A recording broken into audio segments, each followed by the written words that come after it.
Assistant professor L Mishra college of business management Muzaffarpur अपने BEd के प्रथम वर्ष के छात्रों को कोर्स 2 कंटेम्पररी इंडियन एजुकेशन के तहत अरविंद घोष की शिक्षा दर्शन के बारे में आज बतलाना चाहता हूं। अरविंद घोष भारत देश के एक ऐसे महर्षि, एक ऐसे शिक्षाविद, एक मनीषी थे जिनका कार्य बहुत ही महत्वपूर्ण रहा है। भारत देश में खासकर जो कलकत्ता जहां उनका जन्म हुआ, वहां से रविंद्रनाथ टैगोर, वहां से स्वामी विवेकानंद, ईश्वर चंद्र विद्यासागर, सुभाष चंद्र बोस, न जाने कितने, खुदीराम बोस, कितने क्रांतिकारी विद्वान राजनीतिक जैसे देश रत्न चित्तरंजन दास बसु, इस प्रकार के जो लोग वहां पैदा हुए। और खास करके भारत जब देश गुलामी में जी रहा था तो भारत की अपनी शिक्षा जो पद्धति थी, वैदिक पद्धति थी, बौद्धकालीन पद्धति थी, वो सारी पद्धतियों का ह्रास हो गया, क्योंकि इस बीच में मुस्लिम आक्रांताओं ने जो भारत में 500-550 वर्ष तक शासन किया, फिर अंग्रेजों ने 200 वर्षों तक शासन किया। इनके उपरांत भारत की जो शिक्षा व्यवस्था थी, भारत की अपनी जो शिक्षण पद्धति थी, उस पद्धति का पर बहुत कुठाराघात हुआ। इसके लिए इस भारत देश के जो स्वतंत्रता सेनानी थे, जिसमें जो शिक्षाविद थे, जो बाहर जाकर के इंग्लैंड जाकर के जो अपनी वरिष्ठ की शिक्षा ली, कोई मेडिकल की शिक्षा ली, राजनीति विज्ञान की शिक्षा ली, वैसे लोगों ने भारत देश के बारे में बहुत चिंतन किया। उस चिंतक में, महान दार्शनिक चिंतक में एक अरविंद घोष भी आते हैं। बड़े कुलीन परिवार में कलकत्ता में उनका जन्म हुआ था। 15 अगस्त 1872 ईस्वी को उनका जन्म कलकत्ता में हुआ था। उनके पिताजी डॉक्टर कृष्णन घोष और माता स्वर्णलता देवी थी। उनके पिताजी बहुत बड़े डॉक्टर थे, बहुत बड़े परिवार से आते थे, इसलिए उन्हें कलकत्ता से दार्जिलिंग में पढ़ने के बाद उन्हें कलकत्ता से इंग्लैंड भेज दिया गया 1879 ईस्वी में। और वहां जाकर 1885 में उनका नामांकन सेंट पॉल विद्यालय लंदन में हुआ। सेंट पॉल विद्यालय लंदन में उनका एडमिशन हुआ। तत्पश्चात 1893 में अरविंद घोष भारत वापस आते हैं और भारत वापस आने के बाद लगभग कुछ दिनों तक 1905 से 1910 ईस्वी तक वह राजनीति से जुड़ जाते हैं और कांग्रेस पार्टी से जुड़ जाते हैं। लेकिन राजनीति में उनका मन नहीं लगता है, नहीं बसता है, इसलिए वो 1910 ईस्वी में पांडिचेरी जो फ्रांसीसी उपनिवेश था उसमें चले जाते हैं और वहां जाकर उन्होंने एक आश्रम की स्थापना 1910 में की, जिसका नाम लोगों ने वहां अरविंदो आश्रम रखा, जिसका उन्होंने काफी विरोध किया। लेकिन इनके बावजूद भी लोगों ने उनका नाम, उस आश्रम का नाम अरविंद आश्रम रखा। महात्मा अरविंद जो पढ़ते थे, महर्षि अरविंद जो इंग्लैंड में जब शिक्षा दीक्षा लिया तो उन्होंने वहां आईसीएस परीक्षा में अपना 11वां स्थान प्राप्त किया। लेकिन उनके मन में अंग्रेजी शासन के खिलाफ जो उनके मन में बैठा हुआ था विचार, इसलिए उन्होंने अपनी फाइनल परीक्षा जो घुड़सवारी की परीक्षा थी उसमें जान करके उन्होंने फेल हो गया। क्यों कि उनके मन में था भारत देश की सेवा और अंग्रेजी की गुलामी नहीं करना। जब वहां से वो भारत वापस आते हैं तो बड़ौदा के महाराज सयाराव के अधीन उन्होंने बहुत सारे विभागों में कार्य किया, रेवेन्यू में कार्य किया, बहुत सारा विभाग को, बड़ौदा के महाराज के विभाग को संभाला। लेकिन उसके बाद वो कांग्रेस पार्टी में शामिल हो गए और कांग्रेस पार्टी में शामिल होने के बाद फिर 1910 में वो पांडिचेरी जाते हैं। उनका जो शिक्षा पर उन्होंने बहुत काम किया। उनका जो कहना था कि भारत देश की जो उन्नति होगी वो शिक्षा के लेकर होगी और शिक्षा के बगैर मनुष्य में मनुष्यता नहीं रहेगा। शिक्षा बिना, शिक्षा के मानव के जो अंदर जो ज्ञान है, जो योग है, जो जानकारी है वो नहीं होगी। शिक्षा एक माध्यम है जो मनुष्य को मनुष्य बनाता है, मानव बनाता है, उसमें संस्कार भरता है, आध्यात्मिकता भरता है, चरित्र का निर्माण उससे होता है। शिक्षा एक ऐसी चीज है, एक कला है, एक ऐसी टूल है जिसके द्वारा व्यक्ति का सर्वांगीण विकास होता है। महात्मा गांधी का जो शिक्षा दर्शन है वो बिल्कुल आध्यात्म और ब्रह्मचर्य या योग शिक्षा पर आधारित है। उनका मानना था कि बालक को बिल्कुल ब्रह्मचर्य होना चाहिए। उनका मानना था कि बालक के अंदर आध्यात्मिक विकास होना चाहिए। क्यों कि अगर आध्यात्मिक विकास नहीं होगा तो बालक भौतिक मानव बनने से कुछ भी नहीं होगा, क्योंकि दुनिया में साम्राज्यवाद की जो होड़ चली है, उपनिवेशवाद का जो होड़ चला है और कई युद्ध जो हुए भारत दुनिया में संपत्ति हड़पने के लिए, देश की सीमाओं को विस्तार करने के लिए, वो इसलिए हुआ कि वहां आध्यात्मिक शिक्षा लोप हो गया। तो भारत में आध्यात्मिक शिक्षा इसलिए दी जानी है कि भारत में मनुष्य मानव के काम आएगा। कैसे आएगा? जब उसके अंदर अध्यात्म का विकास होगा, उसके अंदर क्या होगा, ब्रह्मचर्य का विद्यार्थी पालन करेगा। तो उनका जो शिक्षा दर्शन है उसी पर आधारित शिक्षा दर्शन है। घोष के अनुसार शिक्षा का जो अंग है अंतःकरण या मानस। अंतःकरण के 4 अंग हैं। कौन कौन स्तर हैं? चित्त, मनस, बुद्धि और ज्ञान। चित्त, मनस, बुद्धि और ज्ञान, ये 4 स्तर हैं शिक्षा के अंतःकरण के या मनस के घोष के अनुसार। घोष व्यक्ति को आध्यात्मिक बनाना चाहता है। शिक्षा दर्शन में उन्होंने अपना कहा कि व्यक्ति को आध्यात्मिक शिक्षा देनी चाहिए, छात्रों को आध्यात्मिक शिक्षा देनी चाहिए, छात्रों को अपने शिक्षा के क्रम में ब्रह्मचर्य का पालन करना चाहिए और उन्होंने योग के द्वारा शिक्षा ग्रहण करने की बात उन्होंने कहा। उनके जो आधार है, जो मेन आधार है शिक्षा दर्शन का, वह है आध्यात्मिक, ब्रह्मचर्य और योग। उन्होंने शिक्षा में कहा, उनका उद्देश्य था कि शिक्षा को मातृभाषा में हो। वो जो मैकाले के द्वारा जो सुझाव दिया गया 1835 में कि शिक्षा की भाषा अंग्रेजी हो, वो उसका विरोधी थे। क्योंकि भारत की शिक्षा, भारत की जो व्यवस्था है, उसकी जो अपना वातावरण है, उसकी जो अपनी पहचान है, उसके हिसाब से होना चाहिए। क्योंकि कोई भी शिक्षा मातृभाषा के द्वारा साध्या जा सकता है, ग्रहण किया जा सकता है, ग्रहण किया जाता है। शिक्षा का अर्थ उनके नाम था कि शिक्षा का उद्देश्य था चेतना का विकास। मनुष्य के अंदर चेतना का विकास होना चाहिए, चरित्र का निर्माण होना चाहिए, शिक्षा के द्वारा नैतिक विकास होना चाहिए। अगर व्यक्ति में नैतिकता नहीं है तो उस शिक्षा की कोई मतलब नहीं है। इसलिए उन्होंने शिक्षा दर्शन में आध्यात्मिकता, ब्रह्मचर्य, योग पर जोर दिया, चेतना के विकास पर जोर दिया, नैतिकता पर जोर दिया, चरित्र के निर्माण पर जोर दिया। सूचना का, उनके अनुसार शिक्षा का जो अर्थ है केवल मात्र सूचना का संग्रह करना ही शिक्षा नहीं है।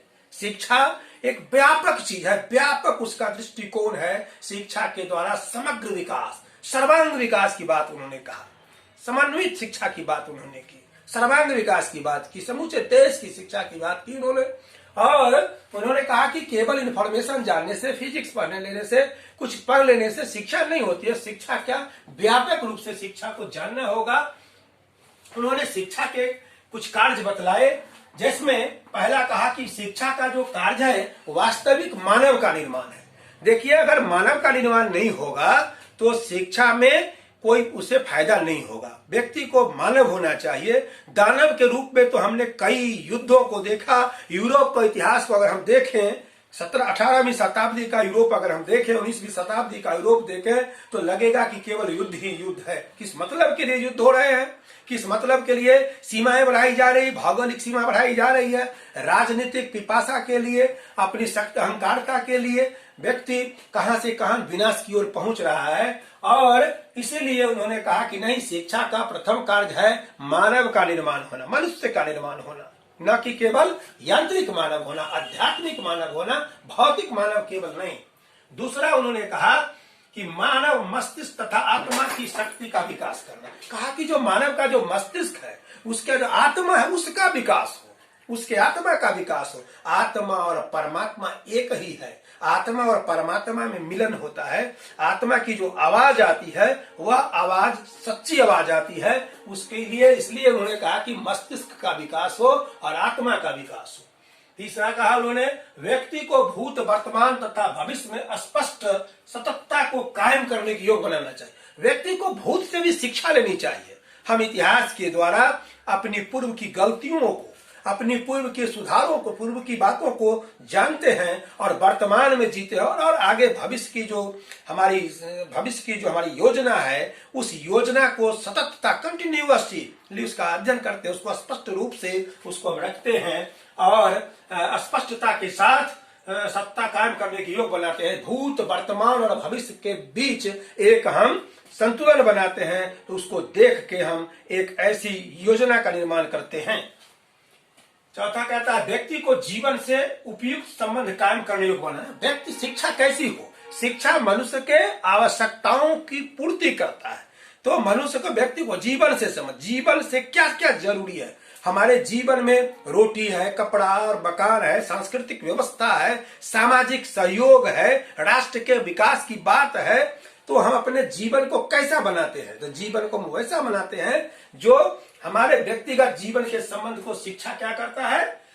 उपयुक्त कायम करता है। शिक्षा के द्वारा जीवन के जीने की कला को हम निर्धारित करते हैं कि कैसे हमारा जीवन समाज के साथ, राष्ट्र के साथ, अंतर्राष्ट्रीय सद्भाव के साथ कैसे हमारा संबंध कायम होगा। चौथा फिर कहता है, उनका जो पाठ्यक्रम है, उन्होंने 3 तरह की बात कही: प्राथमिक शिक्षा, माध्यमिक और उच्च माध्यमिक शिक्षा और विश्वविद्यालय शिक्षा। प्राथमिक शिक्षा में भी उन्होंने कई विषयों की बात कही। मातृभाषा पढ़ने के लिए अंग्रेजी पढ़ने की, फ्रेंच भाषा पढ़ने की बात कही, सभी भाषाओं को पढ़ने की बात कही। माध्यमिक और उच्च माध्यमिक में भी विज्ञान, गणित, भूगोल, इतिहास, ये फ्रेंच भाषा, अंग्रेजी सभी विषय को पढ़ने के लिए कहा। और जब विश्वविद्यालय शिक्षा की बात आई तो उन्होंने दर्शन शास्त्र, अंतरराष्ट्रीय संबंध, विज्ञान और अंग्रेजी, फ्रेंच तमाम भाषाओं की बात उन्होंने किया। उसमें अंतरराष्ट्रीय संबंध की बात किया, दर्शन शास्त्र की पढ़ने की बात उन्होंने की। शिक्षण, उनका अरविंद घोष ने अपने शिक्षण विधि को बड़ा स्पष्ट किया। उनका कहना था कि करके सीखना, लर्निंग बाय डूइंग। मैंने फिर पहले भी कह चुका हूं कि महात्मा गांधी और हमारे रूसो जो पश्चिम के दार्शनिक थे, उन्होंने भी कहा था करके सीखना, लर्निंग बाय डूइंग। करके सीखना ये बड़ा महत्वपूर्ण है शिक्षण विधि में, कि क्योंकि देखा जाता है कि शिक्षक पहले, शिक्षक केंद्रित शिक्षा में शिक्षक केवल बता देते थे और उससे बालक का ज्ञान नहीं हो पाता था। जब शिक्षक को चाहिए कि खुद बच्चों को करने दें, और बच्चा जब करता है तो वो उसके मस्तिष्क में, उसके जेहन में सदा हमेशा कायम रहता है। तो उन्होंने कहा कि बालक का सहयोग, बालक शिक्षा किसके लिए है? बालक के सहयोग के लिए। आप उसको सहयोग करें, आप उसको मदद करें, उसके पढ़ने में, उसको जगाने में, उसको मोटिवेट करें, उसको आगे बढ़ाएं, उसको सहयोग करें। कहाँ कठिनाई है, उसकी कठिनाई को आप दूर करें।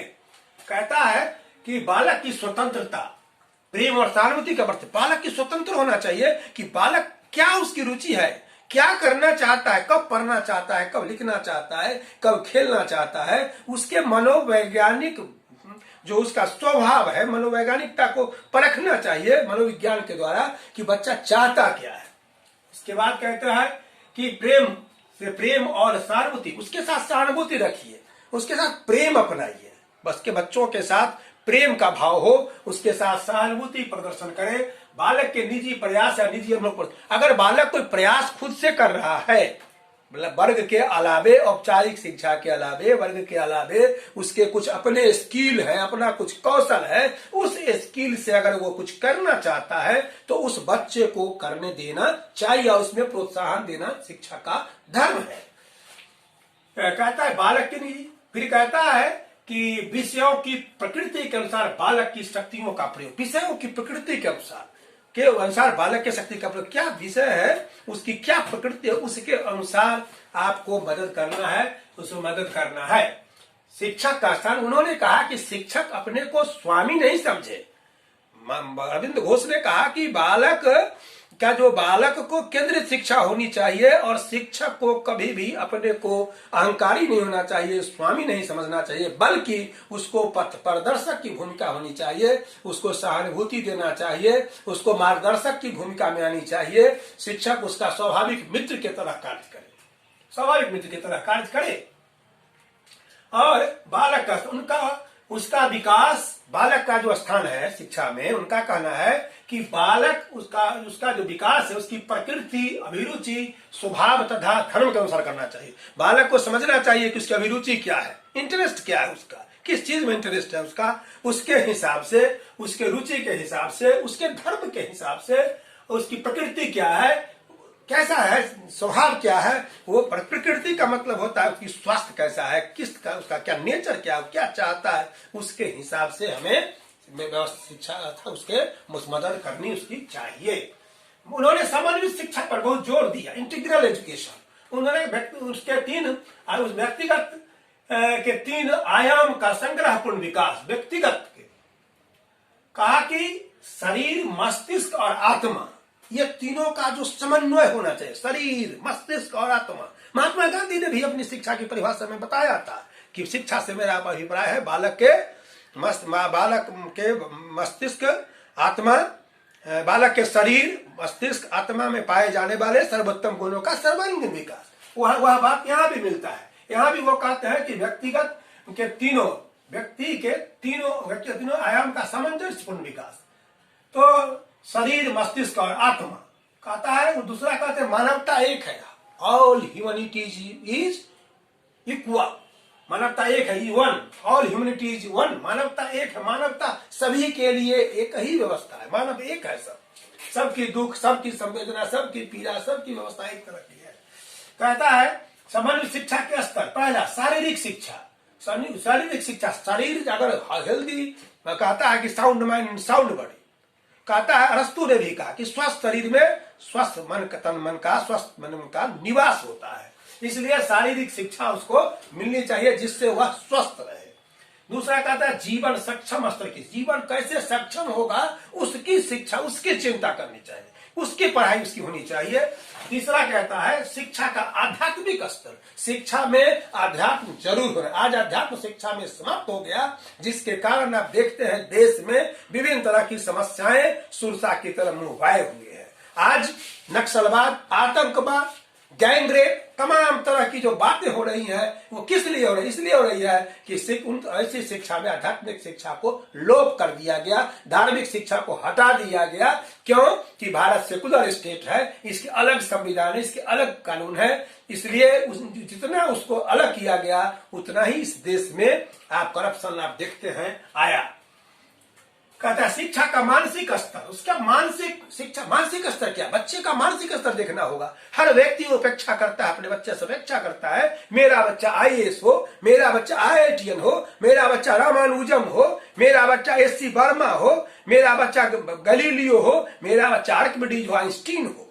नहीं, आपको उसके जीवन स्तर को, उसके मानसिक स्तर को समझना होगा। शिक्षा का आध्यात्मिक स्तर, उसका आध्यात्मिक स्तर की बात होना चाहिए शिक्षा में, कि उसका आध्यात्मिक स्तर पर हमको ध्यान देना होगा कि मानसिक स्तर पर मानसिक विकास कैसे होगा, अध्यात्म का कैसे विकास होगा। जबकि व्यक्ति जब आध्यात्मिक होगा तो निश्चित रूप से वह चरित्रवान होगा, नैतिकता उसके अंदर होगी, सांस्कृतिक पृष्ठभूमि उसके अंदर होगी। फिर कहता है अनुशासन, कहते हैं अरविंद घोष कहते हैं शारीरिक शिक्षा के घोर दंड के विरोधी थे, शारीरिक दंड के घोर विरोधी थे। उनका कहना था कि बच्चों के साथ ऐसा व्यवहार बनाइए, सकारात्मक व्यवहार बनाकर उसके हृदय को परिवर्तन कीजिए, उसको नैतिकता के साथ उसको मित्रवत व्यवहार करिए, दोस्त की तरह व्यवहार करके, सहानुभूतिपूर्ण व्यवहार करके, प्रेम पूर्वक व्यवहार कर उसको उसकी गलतियों को दूर करिए, उसके साथ मित्र बनिए। इस प्रकार से अरविंद घोष की जो शिक्षा दर्शन है वह शिक्षा दर्शन आध्यात्म, ब्रह्मचर्य और योग पर पूर्णतः आधारित है। उन्होंने कहा था कि नैतिक शिक्षा का विकास हो, उन्होंने कहा चारित्रिक विकास हो, उन्होंने कहा था कि मनोविज्ञान के द्वारा संवेगात्मक उपचार हो, उसका मनोविज्ञान के द्वारा उसका जो है सो उसका अध्ययन हो, गहन अध्ययन हो। उन्होंने कहा था कि मातृभाषा के द्वारा शिक्षा दी जानी चाहिए। उन्होंने कहा था कि नैतिकता की शिक्षा होना चाहिए, मानव की शिक्षा होनी चाहिए, मानवता की शिक्षा होनी चाहिए कि मानवता एक है, मानव एक है। ऐसी शिक्षा का उन्होंने पुरजोर वकालत किया और उन्होंने बताया कि इसी शिक्षा से हमारे देश का उद्धार होगा। और उन्होंने शिक्षा के अंतर्गत 3 बातें जो कही, प्राथमिक शिक्षा, माध्यमिक और उच्च माध्यमिक शिक्षा के अंतर्गत उन्होंने विज्ञान, अंग्रेजी, फ्रेंच, द्विभाषा, अंतर्राष्ट्रीय संबंध, दर्शन शास्त्र, भौतिकी, भूगोल, समाज विज्ञान, इतिहास, तमाम विषयों को पढ़ने की भी बात अवधारणा उन्होंने रखी और 3 स्तरों में उन्होंने बांटा, प्राथमिक, उच्च माध्यमिक और विश्वविद्यालय। जिस शिक्षा को पहले अंग्रेज ने भी इसकी सिफारिश किया था वुड डिस्पैच के बाद कि प्राथमिक शिक्षा हो, माध्यमिक शिक्षा हो, उस शिक्षा की बात पहले भी आई थी। उसी अरविंद घोष ने इन शिक्षा की पुरजोर वकालत किया और उन्होंने बिल्कुल आध्यात्मिक साधन, ब्रह्मचर्य और योग पर काफी जोर दिया, चरित्र के निर्माण पर योग दिया। इसलिए आप सभी लोग उन ऐसी शिक्षा की महत्ता सब दिन रहेगी, चाहे कितनी भी भौतिकता हो जाए, विज्ञान पढ़ी जाए। उन्होंने कहा अध्यात्म की बात, उन्होंने कहा भाषा की बात, भाषा फ्रेंच भाषा, अंग्रेजी भाषा, इसलिए कि हमको दुनिया के देशों को जानने के लिए, दुनिया के देशों को इतिहास को जानने के लिए, दुनिया के देशों के विकास को समझने के लिए, वैज्ञानिक प्रगति को समझने के लिए हमें दूसरी भाषा की भी जानकारी होनी चाहिए। तभी हम दुनिया के लोगों से अपना तारतम्य बना सकते हैं। इसलिए अरविंद घोष की जो शिक्षा दर्शन है वह बिल्कुल ही प्रासंगिक है, बहुत ही प्रासंगिक है, क्योंकि अरविंद घोष ने बड़ी शोध करके इन बातों को लिखा था और इनको अपने जीवन में भी आपको भी अमल करना होगा, क्योंकि बिना चरित्र, बिना नैतिकता का कोई भी काम संभव नहीं है। आप कितनी भी ऊंचाई पर पहुंच जाए, विकास की कितनी भी दूरी आप तय कर ले, लेकिन जब तक आपके अंदर ह्यूमैनिटी नहीं होगा, जब तक आपके अंदर मोरालिटी नहीं होगा, जब तक आपके अंदर इथिक्स नहीं होगा, तब तक आपका विकास संभव नहीं है, तब तक शांति आपके जीवन में शांति नहीं होगी। धन्यवाद।